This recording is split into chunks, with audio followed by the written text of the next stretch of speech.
Olá pessoas, eu sou o professor Keiler e você está no canal H de História. Hoje para mais um Revisando o Enem, o nosso terceiro vídeo. Esse quadro dentro do canal H de História, ele visa priorizar a revisão de itens que já foram abordados nas últimas provas do Enem. Lembrando que sempre a gente pega as provas mais recentes para as mais antigas. E o nosso primeiro item da revisão do Enem de hoje é então da prova de 2019. Vamos lá então, uma bem recente. Vamos lá. Aqui nós temos então uma questão sobre Brasil Império. Mais precisamente aquele primeiro momento do primeiro reinado. Olha só, ainda eu poderia dizer consequências do processo de independência do Brasil em 1822. Vamos lá então para o item, para a questão. Entre os combatentes estava a mais famosa heroína da independência. Nascida em Feira de Santana, filha de lavradores pobres, Maria Quitéria de Jesus tinha 30 anos quando a Bahia começou a pegar em armas contra os portugueses. Apesar da proibição de mulheres nos batalhões de voluntários, decidiu-se alistar às escondidas, cortou os cabelos, amarrou os seios, vestiu-se de homem e incorporou-se às fileiras brasileiras com o nome de Soldado Medeiros. Isso daí está lá no Laurentino Gomes, 1822. É um livro que fala sobre a independência. Então, gente, isso daí é aquele momento final da independência, em 1822, daquele processo que começa lá em 1808 e vai culminar com a proclamação, então, pelo Pedro I, aquele tal grito do Ipiranga. E vai, então, para alguns efeitos desse processo todo. Acontece que é bom a gente enfatizar aqui de uma forma bem rápida, mas ao mesmo tempo bem intensa, que o processo de independência ele não se conclui com um grito de independência. Acontece que para algumas províncias, esse grito do Pedro I, ele não é válido.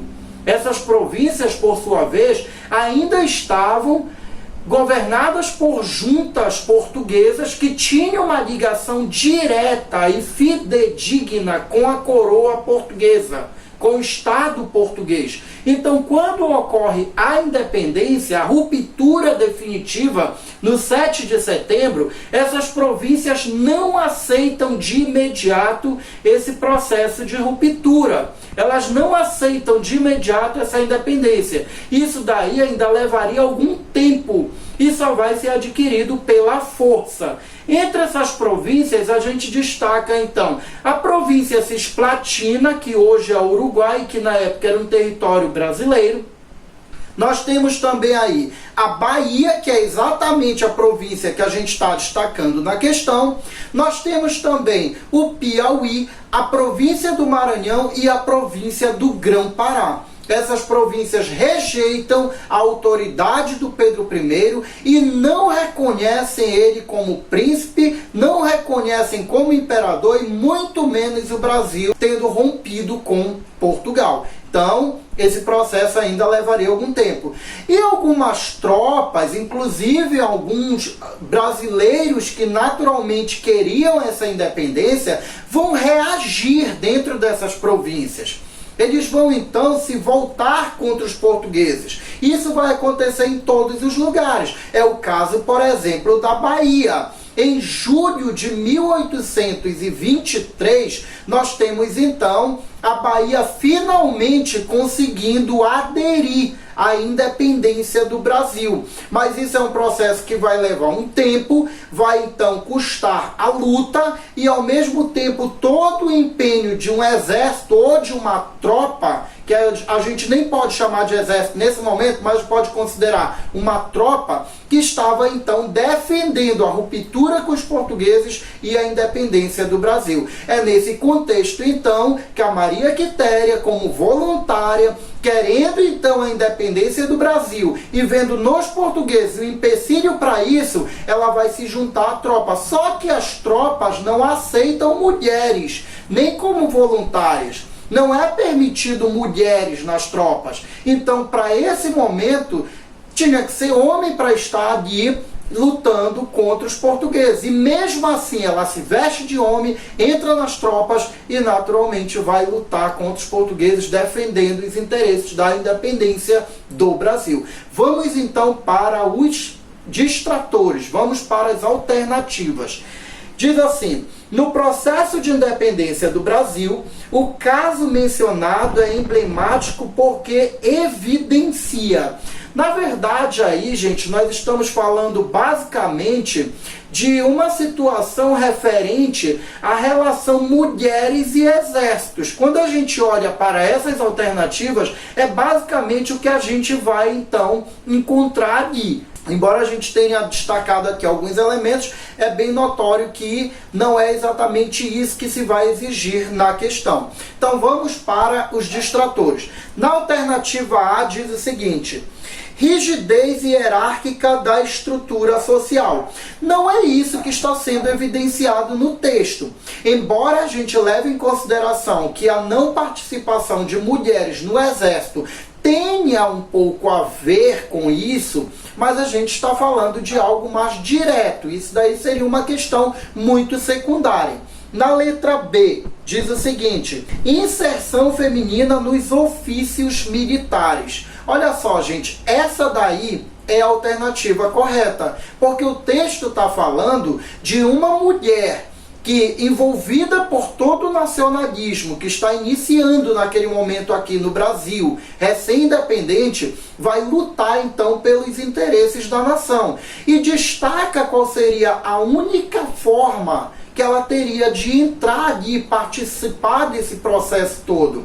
Haja vista que não era legal, não era permitido, não fazia parte de uma conveniência e de uma estrutura militar a presença de mulheres nas tropas militares aqui no Brasil. Então essa daí seria exatamente a alternativa correta, porque demonstra, o texto está mostrando como seria exatamente esse ingresso. Isso daí torna naturalmente o caso bem emblemático.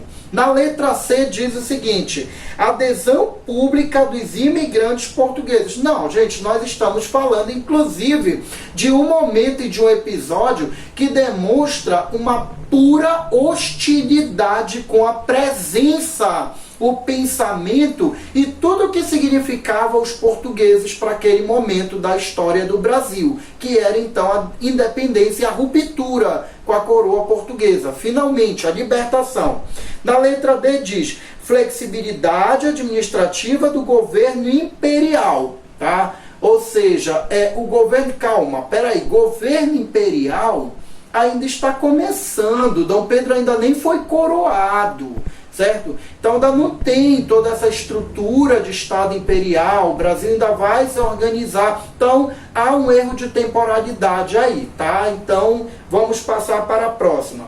Receptividade metropolitana aos ideais emancipatórios. Pelo contrário, a metrópole portuguesa, ela ainda está diretamente ligada e apoiando essas províncias que resistiam à emancipação. Então isso daí também é um distrator. A letra B, que fala da Maria Quitéria e da forma como ela entrou, seria então a correta. É bom também destacar que mesmo depois de saberem que se tratava de uma mulher, pela habilidade dela de lidar com as armas e ao mesmo tempo pela disciplina e o empenho, ela continuou fazendo parte do exército por todo esse reconhecimento que ela teria na sua forma de lutar e no seu destemor, que se destaca então ali diante das tropas. Ela passa então a ser uma figura emblemática, heroína, hoje nomes de ruas e praças, tanto no Rio de Janeiro quanto também na própria Bahia, em Salvador. Tudo ok, gente? Então, vamos para o segundo item aqui do nosso Revisando o Enem. No nosso segundo item, nós temos uma questão que foi da prova de 2018. Então, lá naquele momento, nós teríamos uma questão que falava sobre as comunidades indígenas e como foi esse contato dos índios com os portugueses que chegaram aqui.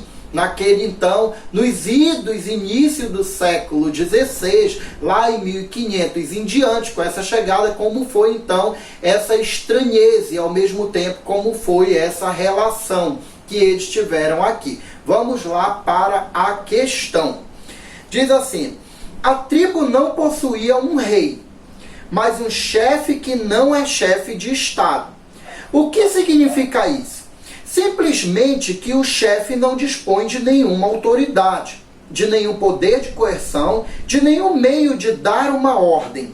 O chefe não é um comandante. As pessoas da tribo não têm nenhum dever de obediência.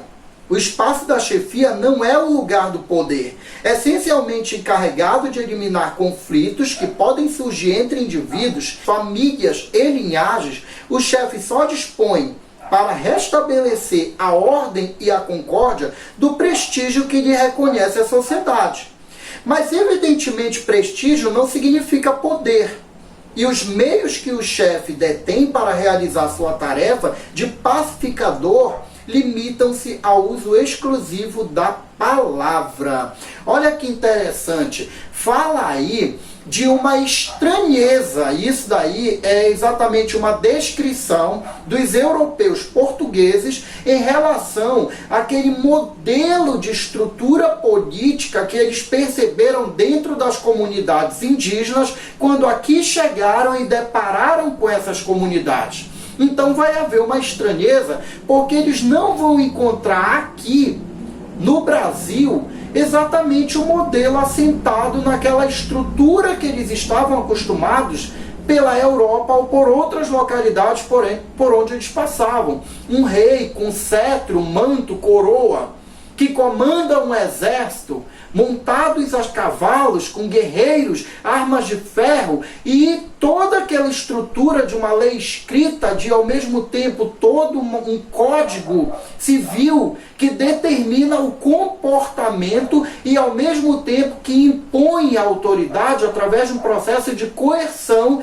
e de força. Não é exatamente isso que eles vão encontrar aqui. A estrutura da comunidade indígena, no seu sentido político, ela difere em muitos aspectos e a gente vai verificar que existe uma autoridade, mas essa autoridade ela não se impõe. A autoridade ela tinha um outro sentido, ela tinha um outro significado, ela tinha também uma outra forma de se valer e ao mesmo tempo de se impor, que era basicamente aquela concórdia entre eles, baseada em tradição e costumes, aonde você já nasce, cresce naquele ritmo e ao mesmo tempo com aquela ideia de que o cacique, o morubixaba, enfim, como seja chamado, autoridade daquela tribo, ele teria então autoridade de dar a última palavra em algumas situações dentro da comunidade indígena. Vamos para as alternativas. Diz assim: o modelo político das sociedades discutidas no texto contrasta com o Estado liberal burguês porque se baseia em, letra A, imposição ideológica e normas hierárquicas. Não é isso, não há uma imposição de uma ideologia dentro da comunidade indígena. Ao mesmo tempo, essa questão hierárquica, ela vai funcionar em alguns aspectos, mas não necessariamente num aspecto de poder, não necessariamente no que a gente está discutindo aqui no texto. Letra B. A letra B diz: determinação divina e soberania monárquica. Também incorreto. A gente vai verificar então que não há um rei. Há uma autoridade, mas ela não é entendida como um rei. Da mesma forma que a gente compreende esse rei nas comunidades e nos estados europeus, certo? E essa concepção divina, ela está muito mais associada aos sacerdotes da tribo, que seriam então os pajés. Letra C. Diz o seguinte: intervenção consensual e autonomia comunitária.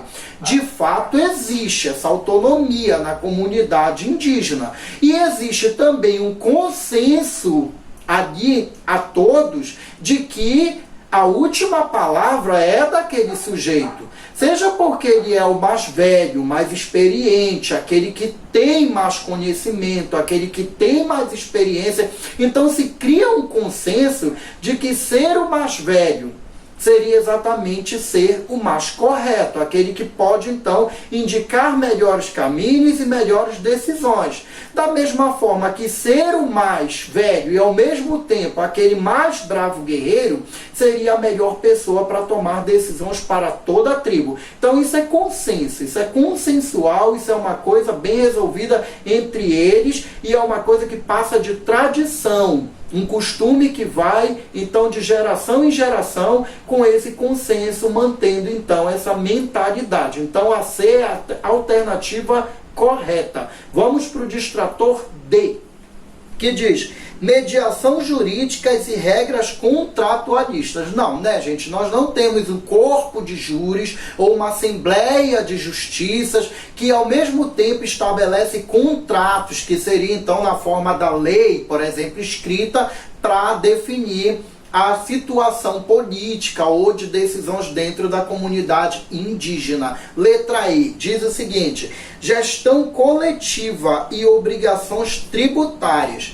Certo? Essa questão da gestão coletiva, ela é até sedutora, mas quando a gente vê obrigações tributárias, aí parte daquele pressuposto de que o índio pagaria impostos. E isso daí a gente sabe que não é bem assim, certo? Então nós estamos aqui fechando o nosso segundo item do Revisando Enem número 3. Se você ainda não é inscrito no canal, aproveita e se inscreva. Se você está gostando dessa revisão, então dá uma curtida também aí no nosso vídeo.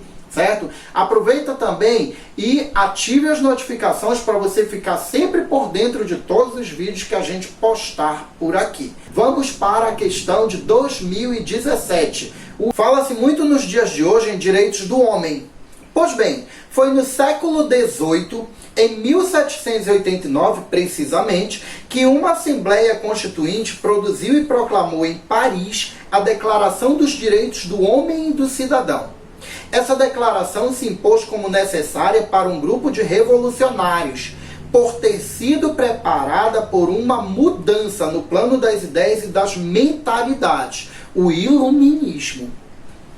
Essa questão, ela vai nos dar conta das transformações que a Revolução Francesa vai trazer nos seus primeiros momentos, no sentido de materializar ideias que foram tidas e discutidas e propostas no período anterior da Revolução em si, que eram baseadas no pensamento iluminista. E o pensamento iluminista, ele vai contestar politicamente, economicamente e até socialmente as estruturas daquele Estado absolutista que era a França antes da Revolução. E um dos elementos que eu vou destacar aqui para vocês, que está diretamente ligado à questão e naturalmente às alternativas, é exatamente a Declaração dos Direitos do Homem e do Cidadão. É importante destacar, gente, que a sociedade francesa antes da Revolução, ela era então dividida em estamentos, o que a gente chama de estados. O primeiro estado, composto pelo clero, o segundo estado, composto pela nobreza, o terceiro estado, composto pelo povo, e esse último, um grupo muito heterogêneo, composto pela burguesia, composto pelos trabalhadores urbanos, que são os sans-culottes, e também pelos camponeses, que ainda pagavam impostos feudais para a nobreza. A burguesia tinha que pagar impostos para o Estado e não tinha isso de volta. Juridicamente falando, fazer parte de um desses três estados significa dizer que você teria obrigações específicas e, ao mesmo tempo, direitos e deveres específicos também. Um dos elementos que eu posso destacar aqui é que a nobreza e o clero, por exemplo, não pagavam impostos. Tinham privilégios políticos, tinham privilégios econômicos e, muito mais que isso, tinham privilégios jurídicos. Em suma, os 3 estados, os 3 indivíduos não eram iguais perante a lei. Quem vai modificar isso é o processo revolucionário, que vai então colocar a Declaração dos Direitos do Homem e do Cidadão como um documento que vai então estabelecer essa igualdade jurídica. A partir da Declaração dos Direitos do Homem e do Cidadão, a gente passa então a verificar o critério de igualdade passa a ser a condição humana. Se você é humano, se você é gente, se você é pessoa, independente do grupo que você faz parte, do clero, da nobreza ou do terceiro estado, que é o povo, você passa a dispor de igualdade de condições jurídicas. Você é igual. Todos passariam a ser iguais perante a lei. Isso é a materialização de um discurso naturalmente lá do iluminismo que passa então a existir de forma material, de forma mais real durante a Revolução Francesa, já no seu primeiro momento. Então vamos para as alternativas.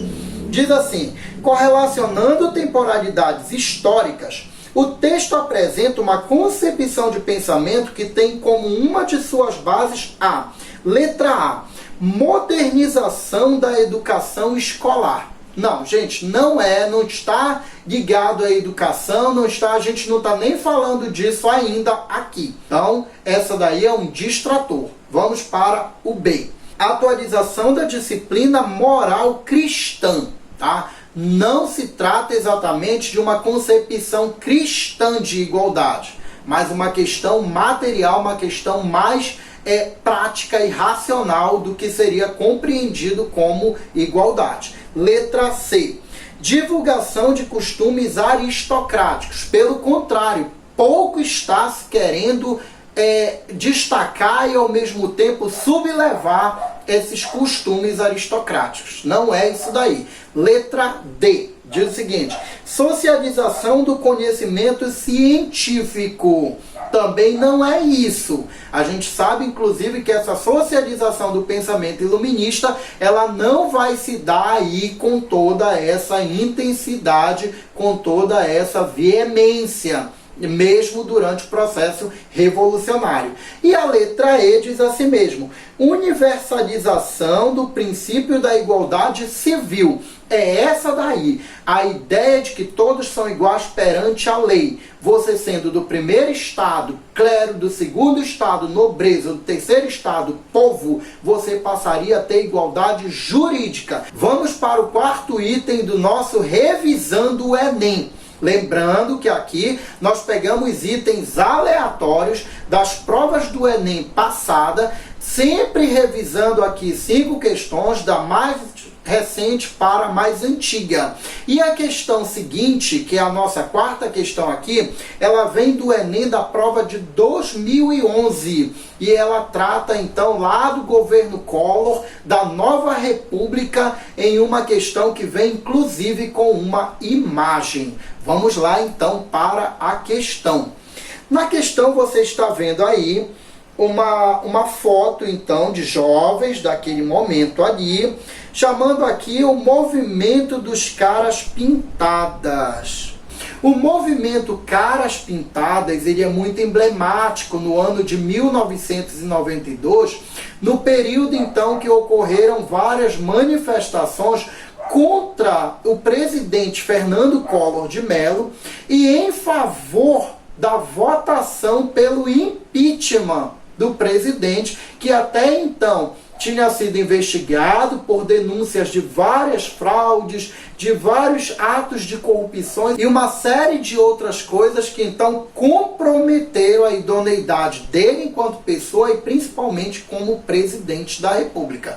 Então foi estabelecida uma CPI, esta CPI então investigou e constataram que os crimes que foram denunciados, eles de fato tinham uma veracidade.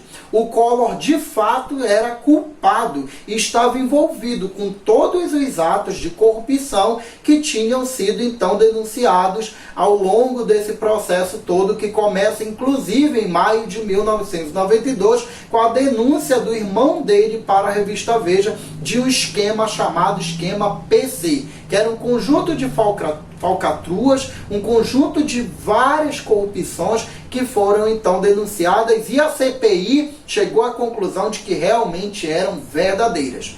A partir do segundo semestre de 1992, nós vamos verificar então as manifestações, as passeatas, chamada então de passeatas fora Collor, ganhando então várias capitais do Brasil, vários lugares, e cada vez se intensificando mais. É dentro desse movimento que a gente vai verificar então surgir o movimento Caras Pintadas, que é um movimento muito identificado com os jovens, onde eles pintavam os rostos e ao mesmo tempo colocavam camisetas pretas e iam então para a passeata participando de um jeito que a mídia imediatamente os identificou enquanto movimento irreverente, ao mesmo tempo movimento político que pedia o impeachment do presidente Fernando Collor e a imediata votação pelo Congresso em favor desse impeachment. Vamos então para as alternativas.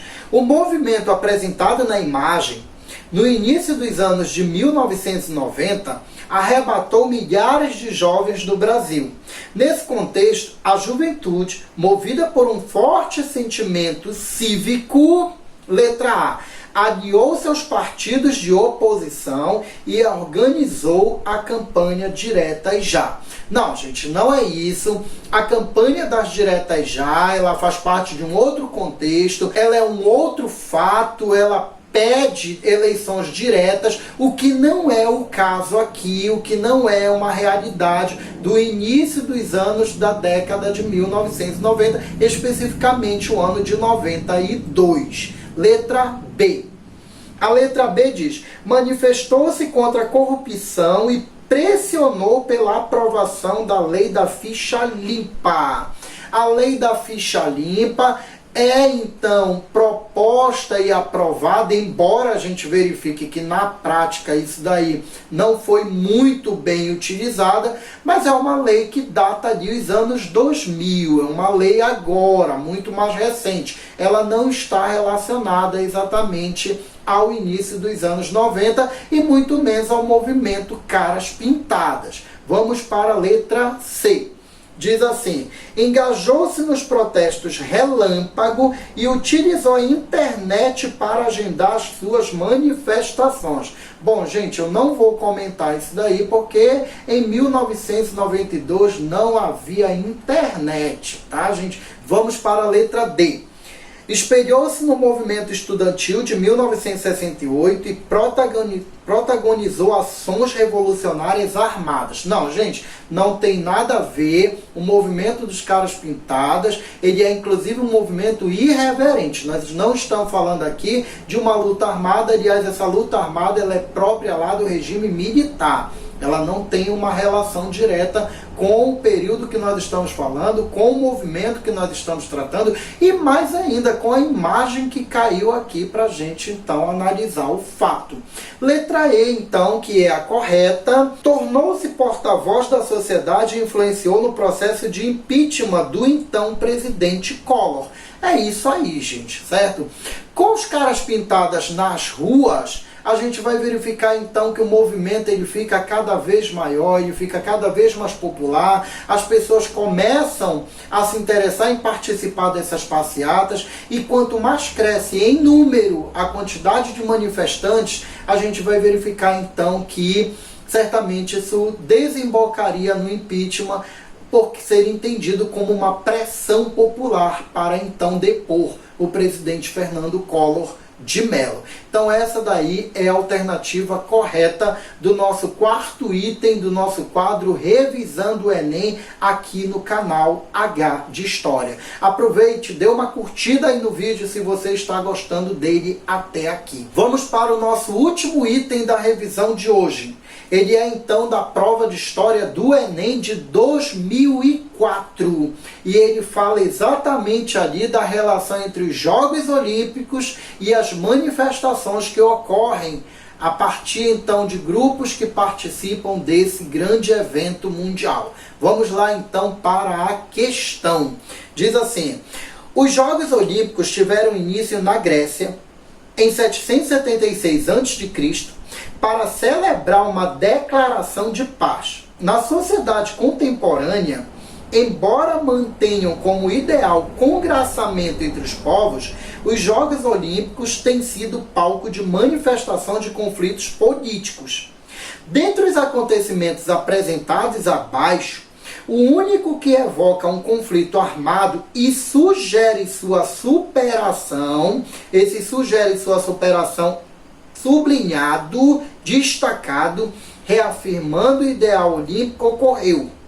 Aqui nas alternativas você vai então encontrar várias situações que serviram como forma de protestos durante o período em que essas Olimpíadas ocorreram e, claro, em anos diferentes. No entanto, ele quer que você procure uma alternativa que ela evoca um conflito bélico que é superado pela atitude que está ali, destacada então nessa alternativa. Então vamos verificar aí, tá, gente? É um evento bélico e ao mesmo tempo uma atitude, um elemento de superação. Vamos para as alternativas. Letra A. Em 1980, em Moscou, quando os norte-americanos deixaram de comparecer aos Jogos Olímpicos. Bom, os Estados Unidos não participar das Olimpíadas de 1980 em Moscou, além de não ser exatamente uma questão bélica, isso não é uma superação. Então vamos para a letra B. Na letra B diz: em 1964, em Tóquio, quando um atleta nascido em Hiroshima foi escolhido para carregar a tocha olímpica. É essa alternativa aí, gente, certo? Ela já sugere, ela já deixa ali claro o movimento bélico, bombardeio atômico pelos Estados Unidos no final da Segunda Guerra Mundial em Hiroshima. E de repente a gente verifica que uma pessoa que nasceu ali, no meio daquela catástrofe, no contexto daquela catástrofe, vai ser escolhida nas Olimpíadas do Japão para carregar a tocha como um elemento de superação.